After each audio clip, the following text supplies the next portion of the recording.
Well, ladies and gentlemen, I got bad news. My clutch shoe on my Jato 3.3, it finally went out. So I gotta get the clutch shoe replacement.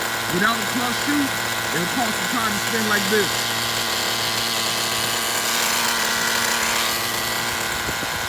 The clutch shoe is bad.